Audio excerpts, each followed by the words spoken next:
Life has a way of wearing you down, child, long before you ever realize how heavy the years have become. You carry the weight quietly, tucked beneath your ribs, in the lines of your hands, in the quiet spaces of the house where the laughter used to be. Sometimes I feel it most when the evening settles and the world is hushed, and even the creak of the old wooden floorboards seems to whisper the secrets of a life you never quite owned. I've learned that pain doesn't always announce itself.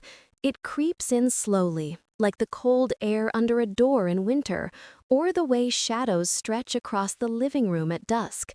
It can be subtle at first, a look, a missed word, a lingering silence, and you convince yourself it's nothing. But your spirit, it remembers. It never forgets. That's something I discovered much later in life, after years of believing that appearances could protect me from betrayal. There's a strange kind of exhaustion that comes not from labor or loss, but from living with quiet questions that gnaw at the edges of your heart. I've felt it in the small routines of my day, the soft hum of the kettle in the kitchen, the smell of bread browning in the oven, the dull thud of my footsteps across an empty hallway. These are the ordinary things that anchor you, yet they also echo the absence of trust, the absence of certainty, the absence of the life you thought you knew. I'll tell you this, child. There are moments when you look back on the life you've lived and you see how many times you gave your heart away, fully and without hesitation, only to find it returned in pieces. And still, you endure. Still, you breathe. Still, you face the world quietly, and you do your best to carry yourself with dignity. That's what I had learned over decades, that quiet endurance is a strength, even when it feels like no one notices.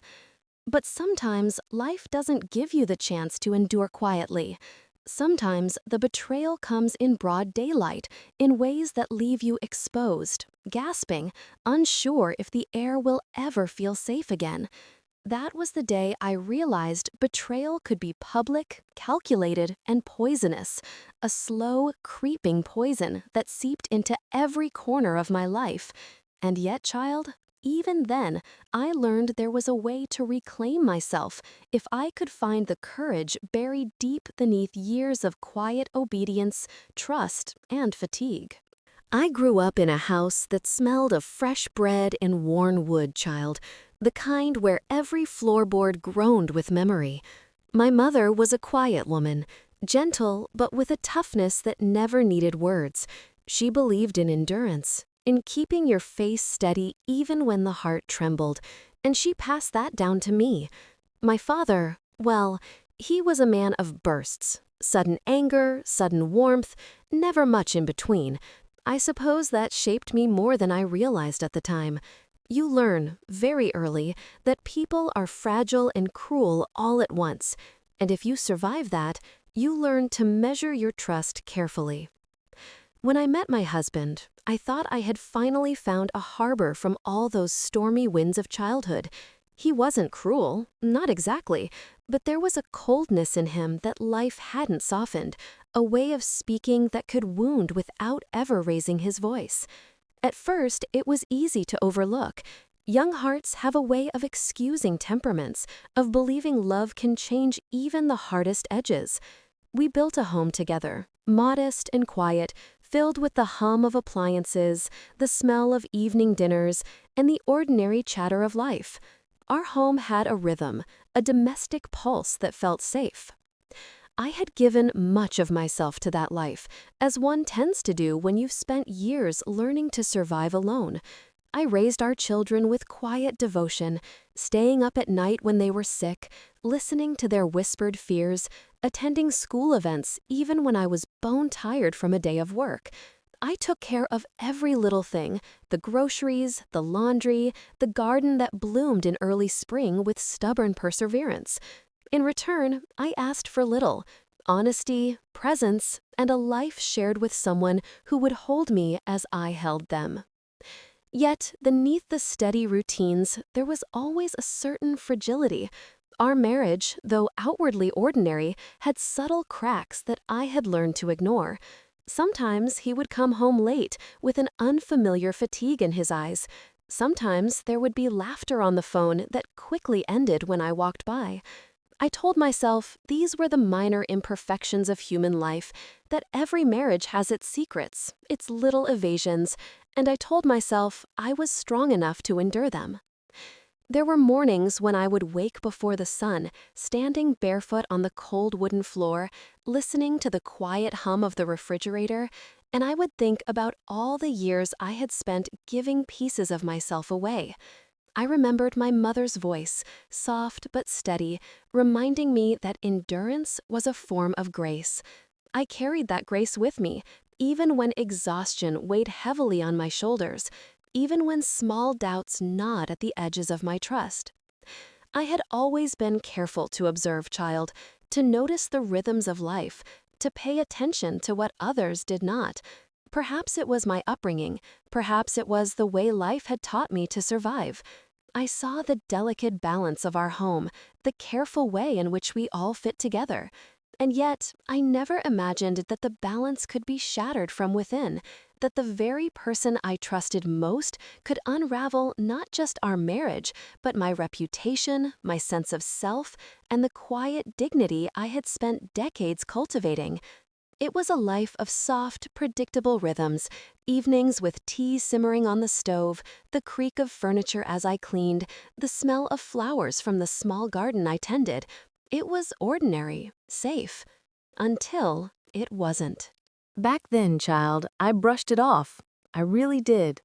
At first, it was nothing more than the smallest irregularities, the kind a careful heart might overlook to keep life feeling intact. My husband, whom I had believed I knew as well as the pattern of the wooden floorboards beneath my feet, began to change in ways that were subtle, almost imperceptible.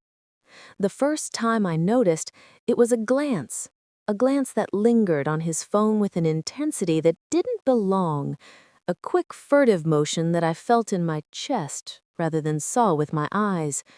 My first instinct was to dismiss it as exhaustion, stress, the burdens of work.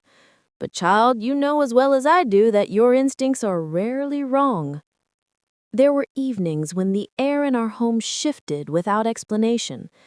I would be folding laundry, the hum of the dryer like a steady companion in the otherwise silent house, and I would catch a shadow of movement in the corner of my vision.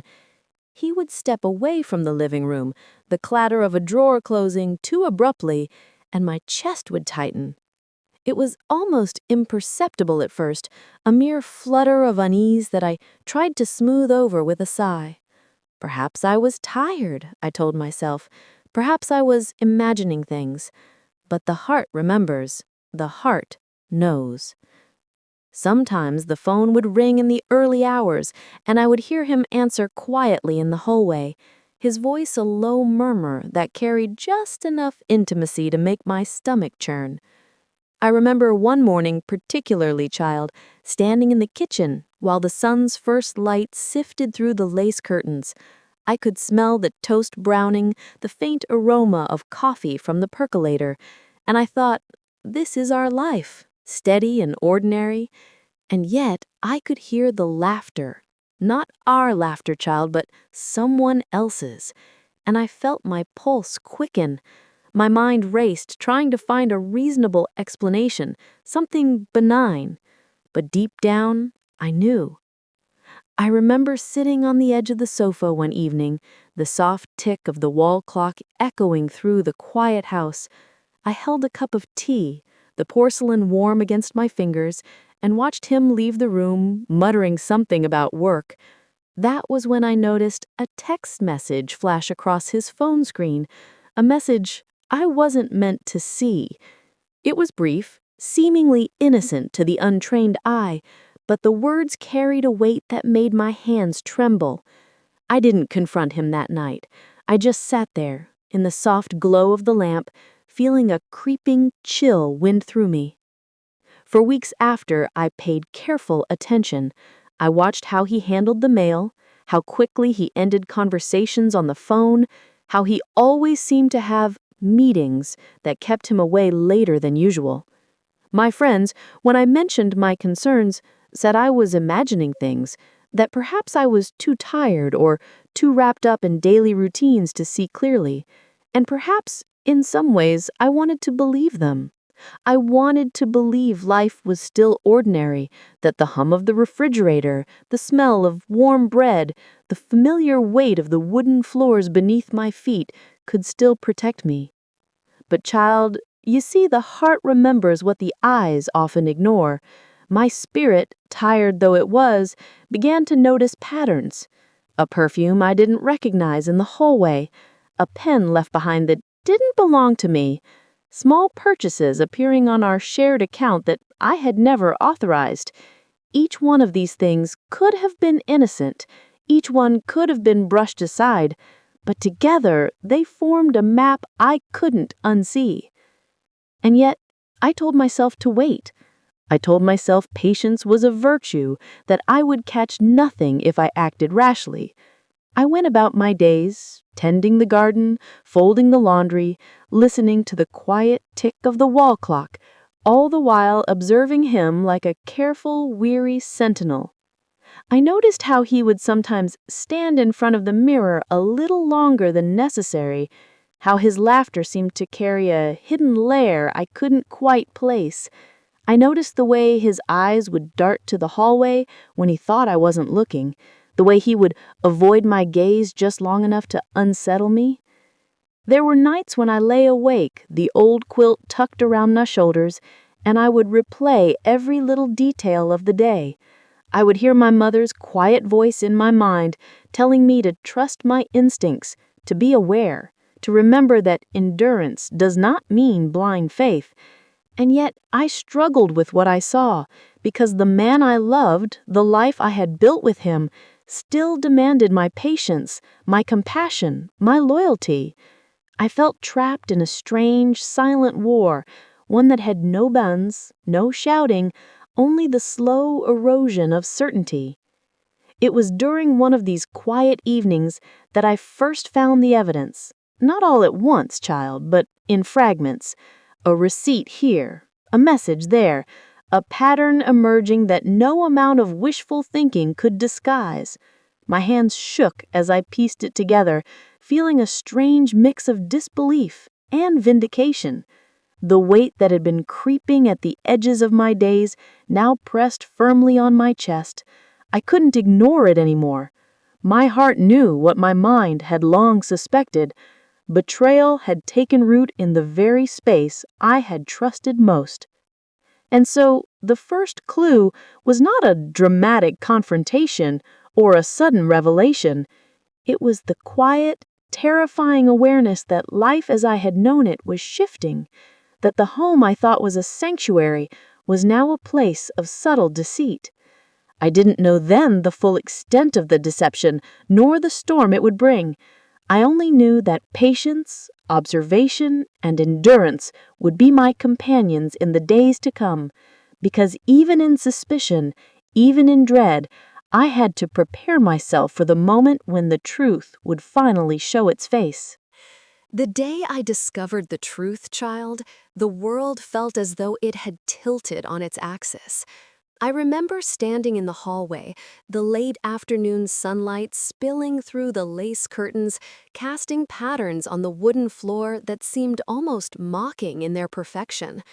I held a piece of paper in my hand, a receipt, innocuous to any casual observer, but to me it was a key, a tiny thread that unraveled everything I thought I knew. I had followed the trail quietly for weeks, observing, documenting, piecing together fragments of conversations, bills, and text messages. My mind, trained by years of quiet vigilance and life's hard lessons, connected the dots in ways my heart dreaded. There it was, in black and white, child, the evidence that my husband, the man I had given decades of my life to, had been carrying on an affair. A secret life, hidden beneath our carefully constructed domestic normalcy, his laughter and footsteps masking a betrayal I could scarcely believe. I remember standing there, the paper trembling in my hand, my chest tight, my stomach heavy. The kettle whistled faintly in the kitchen, a mundane sound that somehow felt cruel in its ordinariness. I felt the years of trust, devotion, and love I had poured into our marriage curl around me like a fog, and then scatter, leaving me exposed and raw. For a long moment, I simply stood, listening to the quiet hum of the refrigerator, the soft creak of the floorboards, the faint laughter of our children in the other room, all ordinary, all real, and yet tainted by the revelation that nothing was as it had seemed. I confronted him that evening. I can still feel the way the air thickened, how the sunlight waned as if it too hesitated to witness the moment. He was in the kitchen, leaning against the counter, a casualness in his posture that made my chest ache. "We need to talk," I said, my voice steadier than I felt. The words hung in the air, heavy, deliberate. He looked at me, that same calmness I had once mistaken for reassurance, and smiled faintly.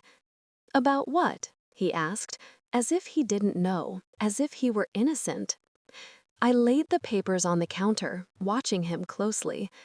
"This," I said softly, "I found everything. The messages, the receipts, the patterns. I know what you've been doing." The silence that followed was almost tangible, thick as the evening air. And then he laughed, a quiet, short laugh, the kind that does not touch the lips but resonates in the chest, as if daring me to take the truth seriously. "You're imagining things," he said. "You're letting your insecurities run away with you." I felt a cold wash through me, child, not just from the betrayal, not just from the evidence laid bare before my eyes, but from the realization that he would try to twist it, to gaslight me, even in the face of proof. I had known people could be cruel, but I had never understood the full weight of deliberate deception until that moment. His calmness, his deflection, it was designed to make me question myself, to make me doubt the evidence I had worked so hard to gather. I took a breath, steadying myself against the counter. "Don't lie to me," I said, my voice trembling despite my effort to remain composed. "I have the messages. I've seen the dates, the times. I know." And then, child, something shifted. The mask slipped just for a second, and I saw a flash of guilt, quickly smothered by anger. But it was too late. The dam had broken. The quiet suspicion that had been growing for weeks now surged into full clarity. Over the next few hours, the conversation unfolded not as an argument, but as a quiet unspooling of truths. He admitted to the affair, his voice low, almost apologetic, yet carrying a defensiveness that hinted at years of practice in evasion. He tried to rationalize it. "It didn't mean anything," he said. "It was just a mistake." But I knew better, child. I had lived long enough to recognize the subtle patterns, the careful layering of lies, the way deceit curls around the edges of ordinary life until it strangles the very air you breathe. I left the house that evening, walking through the garden, the soft earth cool beneath my bare feet. The sun had slipped fully beneath the horizon, leaving the world awash in the quiet blue of twilight. I could hear the distant hum of the streetlights, the faint rustle of leaves, the soft creak of a gate swinging in the breeze. It was as if the world continued, indifferent to my heartbreak, indifferent to the betrayal that had shattered my home. And yet, child, in that moment, I also felt a strange clarity. Pain, even in its rawest form, has a way of sharpening the mind, of clarifying what must be done. I knew, with a certainty that both frightened and steadied me, that this betrayal could not remain hidden. It was not only a wound to my heart, but a threat to the very fabric of my life, my reputation, my dignity, my sense of self. And so I began to plan, quietly, deliberately. Not with vengeance, child, not yet, but with the careful intention of reclaiming the ground that had been stolen from me. As I walked through the garden that evening, the air scented with the faint perfume of late-blooming flowers, I thought of all the years I had given, all the trust I had extended, all the quiet endurance I had cultivated. This betrayal, raw and piercing, would not define the rest of my life. I would find my strength, child. I would find a way to speak the truth, to confront not just the act itself, but the person who had tried to rewrite it. And though I did not yet know how, I felt deep in my chest the first stirrings of courage, the quiet, determined courage that only comes after long years of surviving life's disappointments and heartbreaks. And so, the discovery was not a scream or a confrontation in the middle of the street. It was quiet. It was intimate. It was devastating. But it was also the beginning of the path that would, eventually, lead me not just to justice, but to an understanding of my own resilience, the resilience I had always carried, quietly, without fanfare, through all the years of life that had worn me down. After that evening, child, I spent hours sitting in the quiet of our living room, the dim light from the lamp casting long shadows on the worn wooden floors. The house, which had once felt like a sanctuary, now carried a strange tension, like it too was holding its breath. I sat on the edge of the sofa, my hands clasped tightly in my lap, and I tried to make sense of what had just happened. The betrayal had been exposed, yes, but life doesn't stop in the aftermath. The house still hums with the refrigerator, the clock still ticks away, the garden still grows in the fading light. And so must I. I remember thinking, with a mixture of exhaustion and resolve, that I could not allow myself to become the kind of victim that merely endured in silence. Not now, not after decades of giving everything I had to a life built on trust. I needed to act, not out of spite, not in haste, but with careful intention. The first step was quiet observation, cataloging every detail, every irregularity, every lie that had been woven into the fabric of my home. I spent nights going over messages, receipts, and accounts, cross-referencing everything to ensure there could be no doubt, no loophole left for him to twist the story in his favor. The initial days were heavy, child, heavier than I can truly describe. I moved through the house in a haze, carrying out ordinary tasks with mechanical precision, preparing meals, tending the garden, folding laundry, all while my mind traced the web of deceit that had taken root beneath my roof.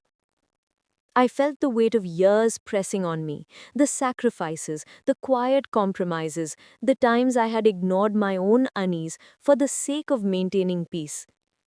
And I realized bitterly that peace had been an illusion, one I had allowed myself to believe for far too long.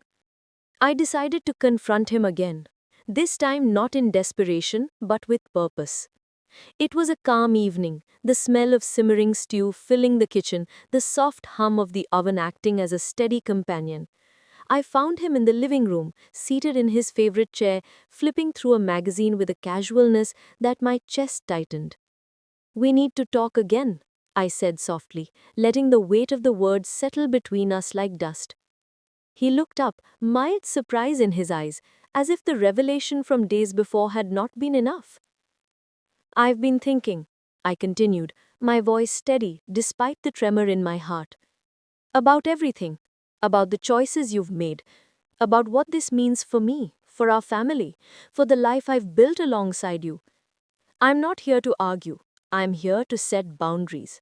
You cannot continue as if nothing has happened, expecting me to remain silent." His response was quiet, almost measured. "You think I'm the problem?" he asked, a subtle edge of defensiveness creeping into his tone.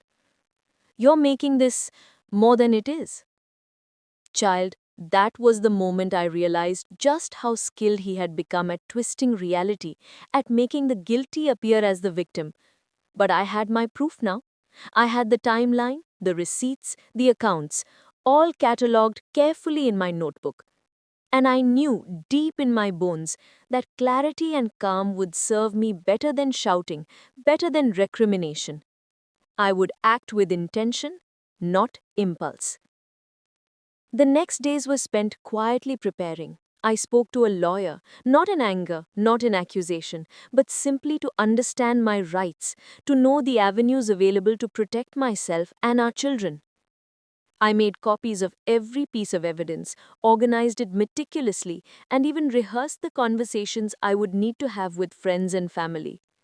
This wasn't about revenge, child. This was about reclaiming the truth, about ensuring that the narrative of my life, the one I had lived with integrity and care, would not be hijacked by his lies. I also began to document my emotional journey, writing in a journal during quiet nights when the house was still. I recorded the moments of heartbreak, the small victories of clarity, the flashes of fear and anger, the gradual emergence of strength I hadn't known I still possessed. Writing became a form of preparation, a way to speak to myself honestly, to acknowledge both my vulnerability and my resilience. The first time I spoke to a close friend about the betrayal, it was terrifying. I had imagined their disbelief, imagined the pity in their eyes, imagined the difficulty of explaining not just the affair, but the subtle ways he had begun to gaslight me. And yet, child, it was also the first moment I felt a sliver of empowerment. To voice the truth aloud, to let it touch someone else's understanding, was to begin reclaiming the pieces of myself that had been obscured by deceit. As I shared more, quietly, deliberately, with only those I trusted, I began to notice the shift. Friends who had once seen me only in the safe, domestic rhythm of our life began to grasp the reality of what had occurred. My children, too, though unaware of every detail, sensed the change in the household, the new weight in my movements, the quiet determination in my voice. I felt slowly that the act of preparing, observing, and documenting had begun to armor me, not in hardness, but in clarity and self possession. By the end of that first week, child, I had mapped out a course of action. I would confront the broader circle, friends, extended family, anyone who might be misled by his careful deflections. I would not attack, I would not shout. I would present the truth calmly, methodically, as one would lay out evidence for a jury. And I would let the world see, clearly and undeniably, that the betrayal had occurred and that I had endured it with dignity. The days that followed my decision to act were among the most exhausting, yet strangely clarifying, of my life. I had anticipated a storm, child, but I had not fully understood the weight of how quickly the ripples of betrayal could spread, how swiftly lies could travel when someone is determined to rewrite reality. My husband, skilled in deflection and persuasion, had already begun his campaign. Quietly at first, subtly, planting seeds of doubt among friends, neighbors, even family. "She's overreacting," he whispered. "She's imagining things." I discovered this not through confrontation, but through whispers, glances, the careful observation that had become second nature. At first, it hurt in ways I could hardly name, the disbelief in the eyes of people I had trusted, the hesitant distance of friends who seemed unsure whom to believe. I had thought truth alone would be enough. But child, truth is not always immediate. It requires patience, proof, and endurance, especially when someone is intent on bending perception.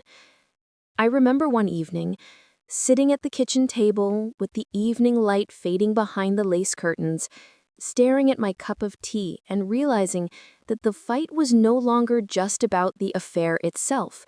It was about my reputation, my dignity, my very sense of self.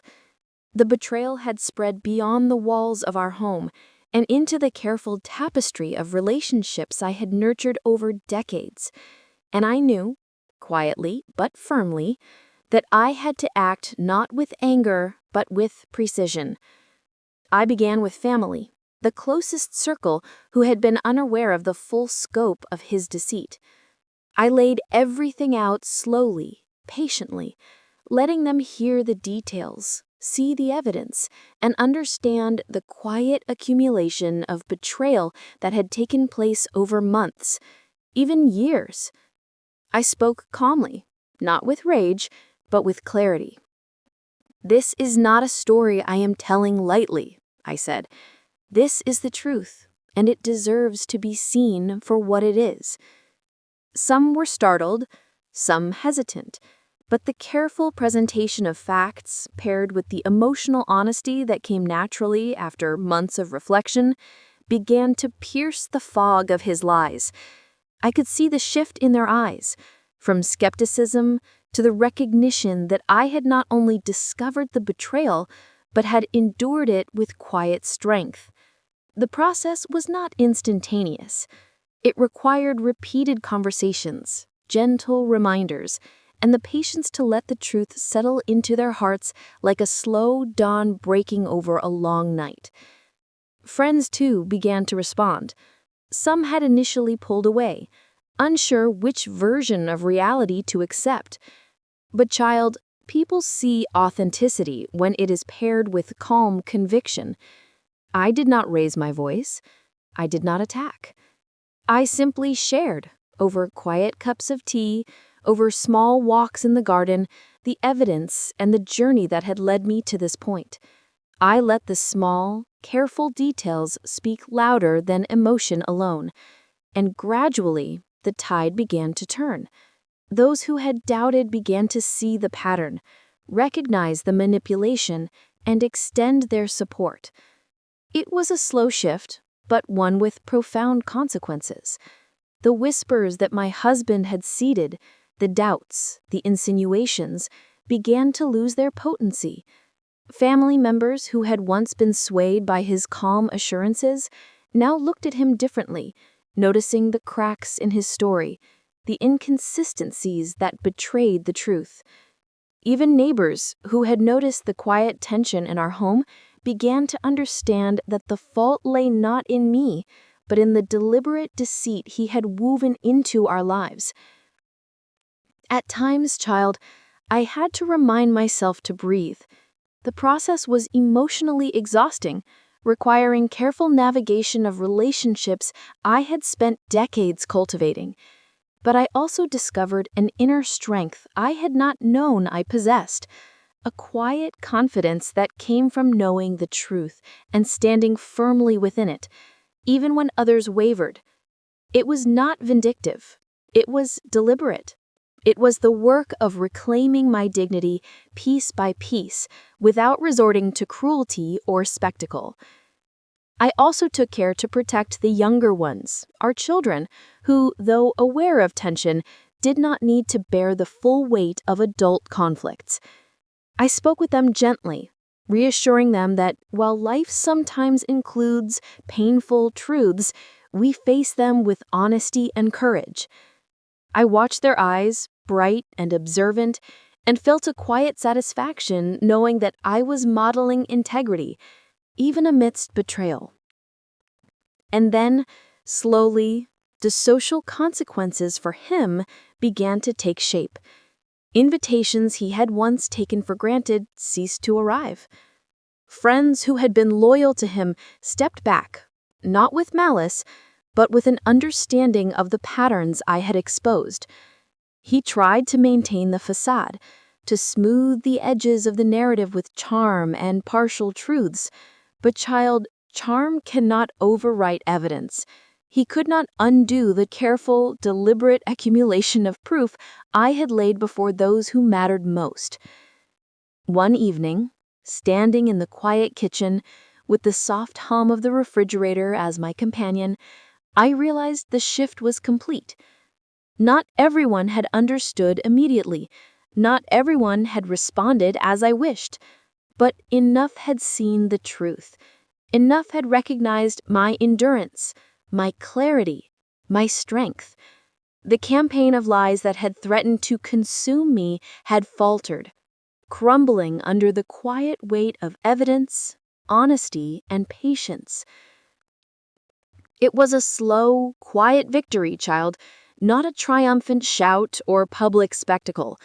The weight of betrayal remained, yes, but it was now paired with the knowledge that I had faced it not as a helpless victim, but as someone who could act, endure, and protect her life with dignity. And in that realization, I felt a strange, gentle peace. The public consequence of betrayal, though painful, had become a confirmation that truth, combined with calm persistence, could restore not just justice, but a sense of moral order that the deceit had threatened to erase. By the time the last ripples of his smear campaign settled, I had reclaimed not just my reputation, child, but my sense of self. I had walked through the quiet fire of betrayal and emerged with my dignity intact, my relationships realigned with clarity, and my spirit stronger than it had been before. The world outside my home had acknowledged the truth, not in fanfare, but in the slow, steady recognition that some deceptions cannot endure against the patience, observation, and quiet strength of someone determined to see life clearly. After the dust settled, child, I spent long evenings in the quiet of our home, sitting by the window with a cup of tea warming my hands, listening to the soft rhythm of life moving around me. The betrayal that had once seemed to stretch into every corner of my existence now felt, in a strange way, like a teacher I hadn't asked for but needed. I began to notice the subtler things again. The hum of the refrigerator, the creak of the old wooden floors, the gentle rustle of leaves outside our garden gate. Life had returned to its ordinary rhythm, but I returned to it changed, grounded in a way I had never been before. Healing, I learned, child, is not a sudden eruption or a dramatic flourish. It is quiet. It is patience.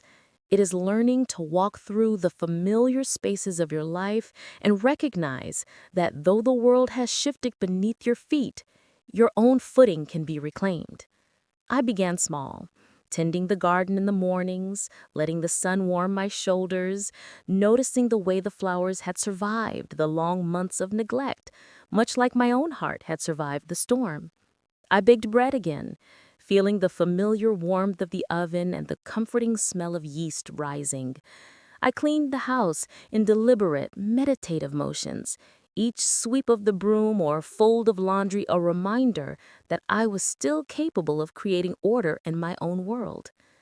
I also began to allow myself to grieve, child, for what I had lost, not only for the life I had imagined with him, but for the illusions of trust and certainty that had cradled me for decades. I remembered my mother's voice, gentle but firm. Endurance is grace, but grieving is wisdom.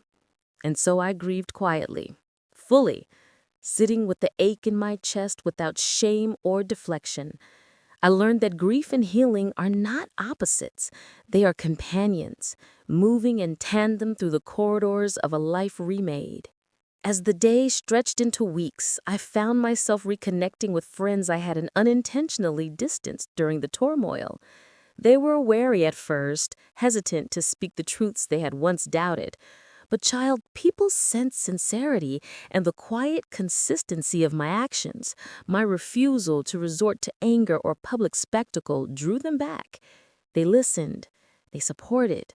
They shared laughter and tears with me again. In their presence, I felt the beginnings of joy that had seemed impossible, a delicate reminder that life can still carry beauty even after deception. I also found strength in boundaries. I learned that healing is not just about recovery, but about protecting what is sacred, your peace, your dignity, your emotional space. I limited contact with him, child, not out of spite, but out of necessity. Every conversation, every interaction was measured, deliberate, controlled. I would no longer allow deceit to seep back into my life, no longer allow the shadow of manipulation to darken my home. It was a quiet reclamation of authority over my own life, a steadfast insistence that the mistakes of the past would not dictate the days to come.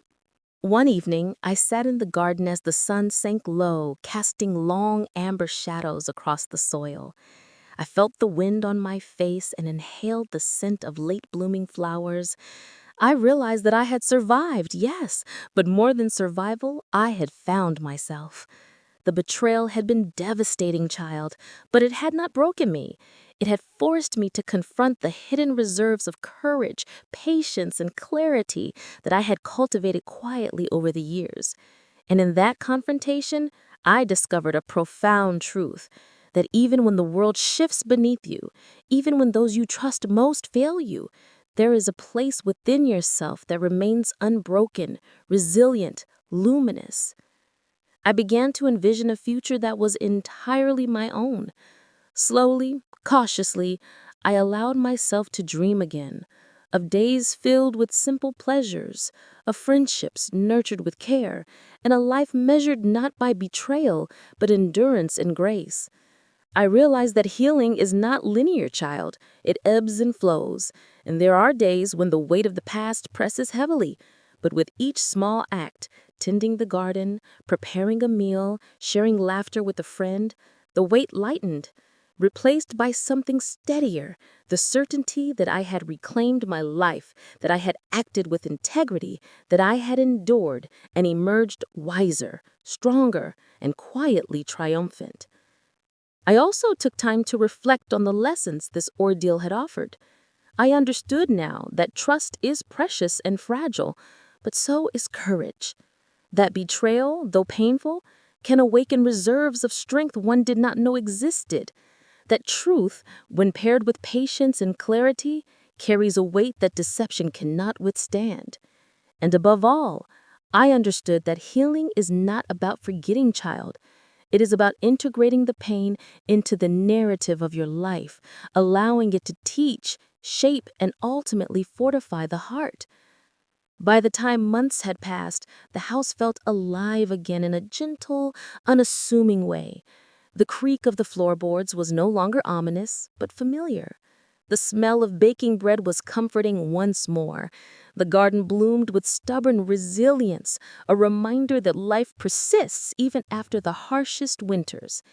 And in that ordinary, quiet rhythm, I discovered joy, not as a loud proclamation, but as a soft, steady pulse within me. Child, I will tell you this. Healing does not erase the past. It does not make betrayal disappear, but it does allow you to reclaim yourself, to stand in the quiet dignity of truth, to rebuild what has been broken with patience, grace, and resilience. I had walked through the storm of public lies, deception, and heartache, and I had emerged not bitter, not hardened, but calm, wise, and deeply, quietly strong. Child, I'll tell you this. Life has a way of testing us in ways we never expect. The people we trust, the home we call sanctuary, even the routines we cling to for comfort, all can shift beneath our feet in an instant. And yet, in those moments of quiet devastation, something remarkable can emerge. Strength, clarity, patience, a deeper understanding of who we are and what we will allow in our lives. I have learned over these months of heartbreak and rebuilding that betrayal does not define us. The actions of others, no matter how hurtful, do not have to shape the entirety of our existence. What defines us, child, is how we respond, with honesty, with integrity, with quiet endurance. I discovered reserves of courage and calm I didn't know I possessed. And in that discovery, I reclaimed not just my life, but my dignity and my peace. So I ask you, softly, as if we were sitting together in a quiet kitchen with tea in hand, tell me, child, what would you have done in my place? Would you have remained silent, swallowed the pain, and let lies spread? Or would you, like me, find a way to face the truth with patience, clarity, and dignity, even when it feels almost impossible? Remember, healing is never a race, and justice does not always arrive as quickly as we wish. But the quiet, deliberate reclaiming of your life, the steadfast insistence on truth and integrity, carries a power no betrayal can ever diminish. And if you can do that, child, you will emerge stronger, wiser, and quietly triumphant, just as I did.